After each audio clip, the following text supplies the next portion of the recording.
अस्सलाम वालेकुम friends, hi guys, I am Zara Khan. Welcome back to my YouTube channel Zara Khan official.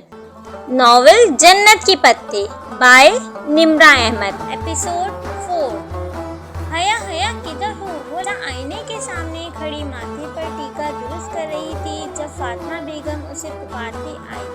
हर तरफ गहमा गहमी थी, एक नाकाबिले फहम शोर सा मचा था। मेहंदी का फंक्शन शुरू हो चुका था जब सब बाहर जाने की जल्दी मचाने इधर उधर भाग रहे थे और वो अभी तक वहीं खड़ी थी। क्या हुआ अम्मा? वो टीके के साथ उलझी हुई थी जो माथे पर सेट होकर नहीं दे रहा था। सोने का गोल सिक्के की शक्ल का टीका जिसके नीचे एक सुर्ख रूबी लटक रहा था, बार बार इधर उधर झूल रहा था। टीके को ठीक करते करते मुसलसल इसकी चूड़ियाँ खनक रही थी। जल्दी आओ, तुम्हारे अब्बा बुला रहे हैं, किसी से मिलवाना है तुम्हें। इनकी आवाज़ में खुशी की रंग थी। वो चौंक कर इनको देखने लगी। नफीस सी सिल्क की साड़ी और डायमंड पहने वो खासी बावकार और खुश लग रही थी। इसकी उंगलियों ने टीका छोड़ दिया। दिल जोर से धड़का। क्या पुप्पो आ गई है? और इनका मगरूर बेटा भी? किधर है अब्बा? वो धक धक करते दिल के साथ इनके पीछे बाहर निकले। गेट के करीब सुलेमान खड़े दिखाई दे रहे थे। इनके साथ एक खूबरू सा लड़का खड़ा था जिसके शाने पर हाथ रखे वो बात कर रहे थे। सामने खासे बावकार से सूट में मबलूस एक शख्स और एक डिसेंट सी खातून थी। वो दोनों पहलू से लहंगा संभालती इनके करीब आई। ये हया है मेरी बेटी। सुलेमान साहब ने मुस्कुराकर इसे शानों से थामा। अस्सलाम वालेकुम। इससे सर को नीचे करते हुए मदम आवाज में सलाम किया। वालेकुम अस्सलाम बेटा। वो तीनों दिलचस्पी से इसे देखने लगे। इसने डल गोल्डन कलर का लहंगा पहना हुआ था। कामदार ब्लाउज की आधी से भी छोटी आस्तीन सुनहरे मोतियों की छांव में सुनहरे दिख रहे थे। भारी कामदार दुपट्टा इसने गर्दन में डाल रखा था। बाल हमेशा की तरह खुले कमर पर गिरे थे। टिक्के के साथ के सुनहरे झुमके कानों से लटक रहे थे और मलाई से बना चेहरा हल्के मेकअप से दिलकश लग रहा था। इसने काजल से लबरेज पलकी उठाई। वो तीनों इसे 27 से देख रहे थे। और हया, ये मेरे दोस्त से उमैर लगारी, ये महनाज भाभी है और ये इनके साहबजादे हैं वली। इसके दिल पर बोझ सा आ गिरा। आंखों में बेइख्तियार नमकीन पानी भर आया जिसे इसने अंदर उतार लिया। Nice to meet you. वो मेहमान आने लगे हैं। मैं फूल की पत्तियाँ इधर उधर रखाई हूँ। सब मुझे ढूंढ रहे होंगे। तो मैं चलूँ? हाँ हाँ, तुम जाओ, एंजॉय करो। सुलेमान साहब ने आहिस्तगी से इनके शानों से हाथ हटाया। वो माजरत हवा ना मुस्कुराती हुई गेट की जानब बढ़ गई। बाहर आकर इसने बेइख्तियार आंखों के नीचे गोशे साफ किए। एक नज़र इनको पलट कर देखा, फिर सर झटक कर आगे बढ़ गई। इनके घर के साथ खाली प्लाट में शामियाने लगाकर मेहंदी का फंक्शन अरेंज किया गया था। मेहंदियाँ दोनों घरों की अलग अलग थी। गेंदे के फूलों और मोतियों की लड़ियों से हर कोना सजा हुआ था। तकरीब ग्राउंड में थी। मर्द अलग, ख्वातीन अलग। हाँ, औरतों की तरफ खानदान के मर्दों का आना जाना लगा हुआ था। मरियम भी सिल्वर कामदार लहंगे में इधर उधर घूम रही थी। उधर डीजे, मूवी वाले और रिफ्रेशमेंट सर्व करते बाहर के मर्द थे। मगर आज तो शादी का एक फंक्शन था, फिर सर ढकने की पाबंदी कैसे होती? शादियों पे तो खैर होती है ना।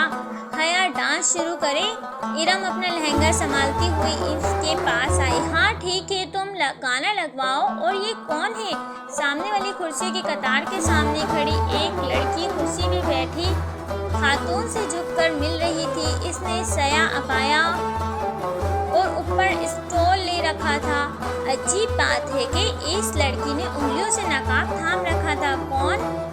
इरम ने पलट कर देखा, फिर गहरी सांस लेकर मुड़ी। ये एलियन है। कौन?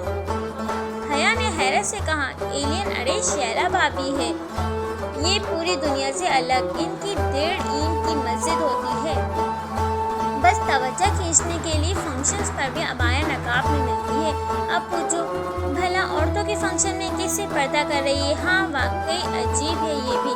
इसमें शान अचकाइन के एक सेकंड कज़न की वाइफ थी और साल भर पहले ही शादी हुई थी। डीजे ने गाना सेट कर दिया, उन्होंने मूवी वाले को डांस की मूवी बनाने से मना कर दिया और फिर अपना महारत से तैयार करदा वो रक्स शुरू किया। एक सुनहरी परी लग रही थी तो दूसरी चांदी की। जब पाँव दुख गए और खूब तालियां बजी तो वह हंसते हुए कुर्सियों की तरफ आई। अस्सलाम वालेकुम शैला भाभी। वो लड़की भी इसी मेज पर मौजूद थी। इरम ने फौरन सलाम किया, हया ने भी पैरवी की। वालेकुम अस्सलाम, कैसी हो तुम दोनों? वो मुस्कुराकर कुछ दिली से मिली। एक हाथ की 2 उंगलियों से इसने अभी तक सया नकाब थाम रखा था। बिल्कुल ठीक शैला भाभी, नकाब उतार दे, कौन है इधर? शैला ने जवाबन मुस्कुराकर सर हिलाया मगर नकाब इसी तरह पकड़े रखा। माशाअल्लाह, तुम दोनों बहुत प्यारी लग रही हो। वो बात करते करते जरा सी तिरछी हो गई। हया ने हैरत से देखा, शायद इस तरफ मूवी वाला फिल्म बना रहा था इसीलिए। अजीब औरत है, इतने भी क्या है एतबारी, हमारी फैमिली मूवी है, हम कौन सा बाहर किसी को दिखाएंगे? हया बड़बड़ाई। फिर वो जल्द ही वहाँ से उठ गई। अम्मा जाने की डर थी कि से पूछे सबीन पुप्पो आई है या नहीं। वो काफ़ी देर इसी कश्मकश में मुब्तला रही, फिर घर चली आई और टीवी लॉन्च में फ़ोन के साथ रखी डायरी उठाई। थकन की वजह से धम से सोफे पर गिरी और सबीन पुप्पो का नंबर तलाश करने लगी। इसने कभी इनको यूँ फ़ोन नहीं किया था मगर आज दिल के हाथों हार गई थी। तुर्की का वो नंबर मिल ही गया। इसने रिसीवर उठाया और नंबर डायल किया। घंटी जाने लगी थी, इस दिल की धड़कन तेज हो गई। 5वीं घंटी पर फ़ोन उठा लिया गया। हेलो। भारी मर्दाना आवाज़ इसकी समाज से टकराई। अस्सलाम वालेकुम। इसने खुश लबों पर ज़बान फेरी। जवाबन वो किसी अनजान ज़बान में कुछ बोला। मैं पाकिस्तान से बात कर रही हूँ, गड़बड़ा कर अंग्रेज़ी में बताने लगी। पाकिस्तान से फ़ोन? अब ये वो अंग्रेज़ी में पूछ रहा था। इसकी आंखों में पानी भरने लगा। मैं सबीन सिकंदर की भतीजी हूँ, प्लीज़ इनको फ़ोन दे दे। वो तो जवाहिर गई है, कोई मैसेज है तो बता दे, वो मसरूफ़ से अंदाज में कह रहा था। अब ये जवाहर क्या था, इसे कुछ अंदाज़ा ना था। वो सबीन पुप्पो ने पाकिस्तान नहीं आना क्या? दाऊद भाई की शादी पर? नहीं, वो बिज़ी है, शायद वो फ़ोन रखने ही वाला था। वो कह उठी, आप कौन? इनका बेटा जहान। फट से फ़ोन रख दिया गया। इसने भीगी आंखों से रिसीवर को देखा और फिर ज़ोर से रेडल पे पटका। आंसू साफ किए उठकर बाहर आई तो गेट की तरफ से जफ़र चला आ रहा था। इसके हाथ में सफ़ेद खुले गुलाबों का बुके था। वो बेख्तियार थक रह गई, फिर लहंगा संभालती सीने उतर आई। ये क्या है जफ़र? वो तुस्सी इथे हो, ये कुरियर वाले ने दिया है, तोड़े लिए। जफ़र ने गुलदस्ता और एक बंद लिफाफा इसकी तरफ बढ़ाया। वो पिछले 7 साल से ताया फुरकान का मुलाजिम था। Thank you. ठीक है, तुम जाओ। इसने बुके को बाजू और सीने के दरमियान पकड़ा और दोनों हाथों से बंद लिफाफा खोलने लगी। बेमामूल इसमें सफ़ेद सादा कागज़ था जिसके बिल्कुल दरमियान में उर्दू में एक सतर लिखी हुई थी, इस लड़की के नाम, जो कभी किसी अनचाहे रिश्ते के बनने के खौफ से रोती है तो कभी किसी अनचाहे रिश्ते के टूटने के खौफ से। वो सुन रह गई, फिर घबरा कर इधर उधर देखा। गेट खुला था। मेहंदी वाली जगह से बहुत से लोग आते जा रहे थे। ऐसे में क्या कोई इधर था जो बगौर मुशाहिदा कर रहा था? इसने लिफाफे को पलटा। कुरियर की मोहर 1 रोज़ कबल की थी। अभी 10 मिनट कबल वो जहान के साथ पहली दफ़ा बात करके रोई थी। बन चुका अनचाहा रिश्ता। और घंटा भर पहले वलीद और इनके वालिदैन से मिली थी। अनचाहे रिश्ते के बनने के खौफ। ये कौन था जो इतना बाखबर था? एक दिन कबल ही इसे कैसे पता हुआ कि वो आज 2 दफ़ा रोएगी? वो खौफज़दा सी खड़ी बार बार वो तहरीर पढ़े जा रही थी। अब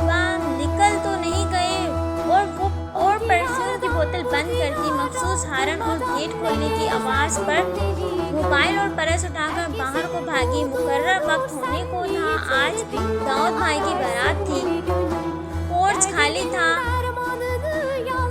ताया फुरकान के पोर्शन से अलबत्ता आवाज़ आ रही थी। अब क्या करे, अब्बा को फ़ोन करे या ताया फुरकान के घर जाकर किसी से लिफ्ट मांगे। वो सोच ही रही थी कि गेट पर हॉर्न हुआ। इसने रुक कर देखा। सया चमकती कार बाहर खड़ी थी। इसकी हेडलाइट खासी तेज थी। इसने बेख्तियार माथे पे हाथ का साया बनाकर देखना चाहा।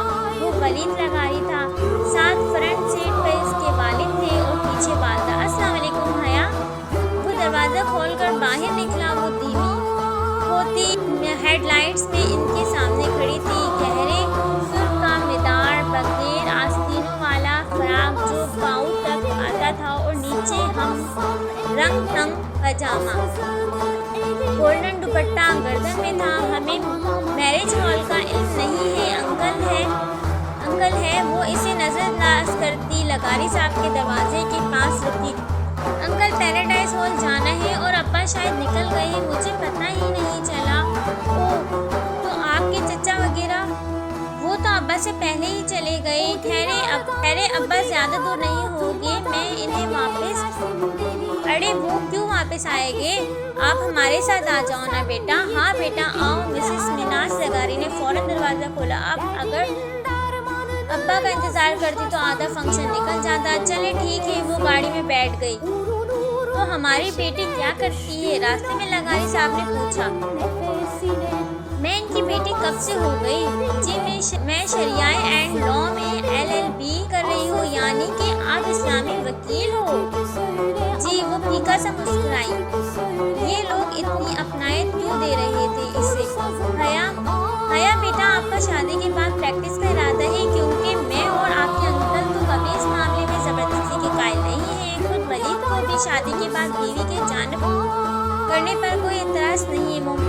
महनाज कह रही थी कि और वो हक्का बक्का इनको देख रही थी। क्या मामला इतने आगे बढ़ चुके थे या वो इस खुशफहमी का शिकार थे कि अब्बा इनको कभी इनकार नहीं करेंगे? वो इस वक्त पुरसकून हुई जब मैरिज हॉल की बत्तियां नजर आने लगी। लिफ्ट का शुक्रिया अंकल। वो अंकल और आंटी के साथ ही बाहर निकली थी। इसी पर अंकल का मोबाइल बजा तो माजरत के एक तरफ चले गए।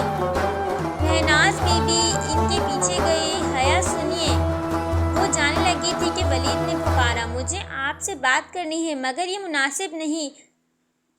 मगर मुझे इसी रिश्ते के मुतालिक बात करनी है। अगर आप 2 मिनट अंदर बैठकर बात कर सके या बात सुन सके। साथ ही इसने फ्रंट सीट का दरवाज़ा खोला। रोशनी का एक कूंदा इसके जहन में लपका। मौका अच्छा है। वो इसको अपने निकी के बारे में बताकर सारा मामला यहीं दबा सकती थी। ठीक है, लेकिन यहाँ हमारे रिश्तेदार हैं। अगर डोंट वरी, मैं कार को बैक साइड पर ले जाऊँगा। आप बैठे। वो बैठी तो वलीद जन से गाड़ी आगे बढ़ा ले गया। आपको जो भी कहना है जल्दी कहिए, फिर मुझे भी कुछ कहना है। पहले आप कहें। वलीद मैरिज हॉल की पिछली तरफ सुनसान गली में गाड़ी ले आया था। ओके, मुझे कुछ बताना था। मेरे अब्बा ने मालूम नहीं आपको बताया है या नहीं, मगर मैं बताना ज़रूरी समझती हूँ। मेरा निकाह मेरी फूफो के बेटे से बचपन में ही हो गया था। वो लोग तुर्की में होते हैं। कुछ खानदानी मसाइल की वजह से मेरे अब्बा इनसे थोड़ा बदजन है और मुझे डाइवोर्स दिलाकर मेरी शादी कहीं और कराना चाहती है। मगर मैं ऐसा नहीं चाहती। प्लीज़ आप इनकार कर दें। मैं किसी और की बीवी हूँ। निकाह पर निकाह नहीं हो सकता। प्लीज़ मैं आपसे दरख्वास्त करती हूँ। इसने चेहरा ऊपर उठाया। वो यक तक गहरी खामोश गहरी नज़रों से इसे देख रहा था। ये इसका चेहरा तो ना था जो वो सारा रास्ता ड्राइविंग के दौरान देखती आई थी। ये तो कोई और ही शख्स था। फिर आपने क्या सोचा? इसकी आवाज़ लड़खड़ा गई। खतरे का अलार्म ज़ोर ज़ोर से इसके अंदर बजने लगा। किस बारे में? वो बोझल आवाज़ में बोला। तो वो दरवाजे की तरफ सिमटी। इसका हाथ हैंडल पर रेंग गया। आपके इस रिश्ते से इनकार के बारे में सारी उम्र पड़ी है ये बातें करने के लिए। हया, अभी तो इन लम्हों का फ़ायदा उठाओ जो मुयस्सर है। वो एकदम इस पर झुका। हया के लबों से चीख निकली। वलीद ने दोनों हाथ गर्दन पर रखने चाहे मगर इसने जोर से हैंडल घुमाकर दरवाजा खोला और दूसरे हाथ से वलीद को धक्का देकर बाहर निकली। इसका दुपट्टा वलीद के हाथ में आ गया था। वो बिना पीछे मुड़कर देखे भागी जा रही थी। गलियां सुनसान थी, जाने वो कहाँ ले आया था। आज इतवार था और दुकानों के शटर गिरे हुए थे। वो भागते हुए गली के दूसरे सिरे पर पहुंची मगर ये क्या था, गली आगे से बंद थी। क्यों भागती हो, क्यों भागती हो? मसरूर से अंदाज में पीछे से किसी ने कहा तो वो घबरा कर पलटी। वली सामने से कदम कदम चलता आ रहा था। इसके लबों फातहाना मुस्कुराहट थी। वो निढाल सी दीवार से लग गई। इसका दुपट्टा तो वहीं रह गया था। अब बगैर आस्तीनों के झलकते बाजू और गले का लहरा काट इसने बेख्तियार सीने पर बाजू लपेटे। मुझे जाने दो, इसकी आवाज घबरा गई। कैसे जाने दूं? तुमने हाथ थोड़े ही आना है। वो चलते चलते इससे चंद कदम भी फांसी पर आकर खड़ा हो गया। प्लीज, मैं ऐसी लड़की नहीं हूँ। तुम कैसी लड़की हो? मुझसे लिफ्ट ले ली मगर शादी से इनकार कर दिया। तब ही गाड़ी में इतनी बेरुखी दिखा रही थी। वो इसके बिल्कुल सामने आ रुका। प्लीज, इसमें इतनी हिम्मत नहीं थी कि अब वलीद को धक्का देती। शिश, वो मुस्कुराते हुए आगे बढ़ा। हया ने सबके से आंखें मींच ली। तभी इसने जोर से किसी ज़र्ब लगने की आवाज़ सुनी और फिर वलीद की कराहट। इसने धीरे से आंखें खोली। वलीद चकरा कर नीचे गिर रहा था और इसके पीछे कोई खड़ा नजर आ रहा था। शोक नारंगी शलवार कमीज में मफलूज मेकअप से अटा चेहरा लिए वही इस रोज वाला ख्वाजा सिरा डॉली। इसके हाथ में एक फ्राइंग पैन था जो इसने शायद वलीद के सर पर मारा था। वो साफ खड़ी इसको देख रही थी। वो 2 कदम आगे बढ़ा और ऐन हया के सामने रुका। इसकी आंखों में ऐसी काट थी कि वो सांस रोके इसे देखे गई। तभी इसने हाथ बढ़ाया और हया को गर्दन के पीछे से दबोचा लेकिन इसके मुंह से कराहट तक ना निकली। इसकी गर्दन को यूं ही पीछे से दबोचे डोली ने एक झटके से इसे आगे धकेला गली के आगाज तक जहां से वो आई थी। वो इसे ले गया, फिर मुखालिफ सिमत मुड़ गया। सामने ही मैरिज हॉल का पिछला हिस्सा था। वो इसे गेट तक ले आया और एक झटके से इसे छोड़ा। इसने पीछे मुड़कर आंखों से डोली को देखा। वो अभी तक लब नीचे कलक काटदार आंखों से इसे देख रहा था। दफ्तन डॉली ने अपनी गर्दन से लपेटा नारंगी दुपट्टा खींचा और इस पर उछाला। दुपट्टा इसके सिर पर आन ठहरा। डॉली चुपती हुई नजरों से इसे देखता हुआ बोला, बेहया। फिर वो पलट गया। नारंगी दुपट्टा इसके कंधों से फिसलकर कदमों में आ गिरा तो वो चौंकी। फिर झुककर दुपट्टा उठाया। इसने अच्छे तरीके से खुद को इसमें लपेटा ताकि पहचानी ना जाए और पीछे गेट की तरफ बढ़ गई। हाल में जाने की बजाय वो बाथरूम की तरफ आई और अपना हुलिया दुरुस्त किया। अंदर फंक्शन उरूज पर था। वो ऐसी हालत में ना थी कि 2 कदम भी चल पाती। सो बेदम सी आखिरी नशिश पर गिरी हुई थी। बेहया, बेहया, बेहया। डॉली के लफ्ज़ हथौड़े की तरह इसके दिमाग पर बरस रहे थे। वो बेहया तो नहीं थी। वो तो कभी किसी लड़की की गाड़ी में बैठी भी नहीं थी। इससे तो ये गलती पहली बार हुई थी। फिर सोच कर दिमाग फटा जा रहा था। वो आधे फंक्शन के बाद भी तबीयत खराबी का बहाना करके चली आई थी। ये दावर और सोनिया की शादी के चंद बाद का जिक्र था। सुबह से सर्दी बहुत बढ़ गई थी। दिसंबर खत्म होने को था और हवा ठंडर देने वाली बन चुकी थी।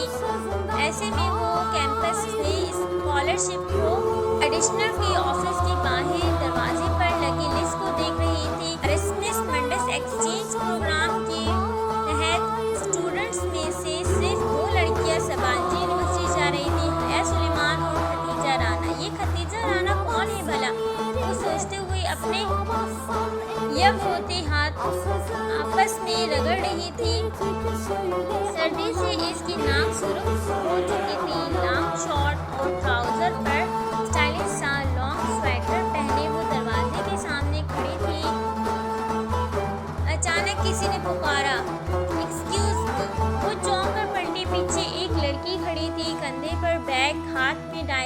पैन और आंखों पर बड़ा सा चश्मा। वो इसको नाम से नहीं जानती थी, लेकिन योनी में कई बार देखा जरूर था। वो लड़की से हवा मकवा ही बुरी लगने लगी थी। ये हया सुलेमान कौन है भला? वो चश्मे के पीछे से आंखें सुखरते सोचती हुई कह रही थी। हया ने एक तंजिया निगाह में इसका सर से पांव तक जायजा लिया, फिर जरा रूखी अंदाज में बोली, मैं हूँ।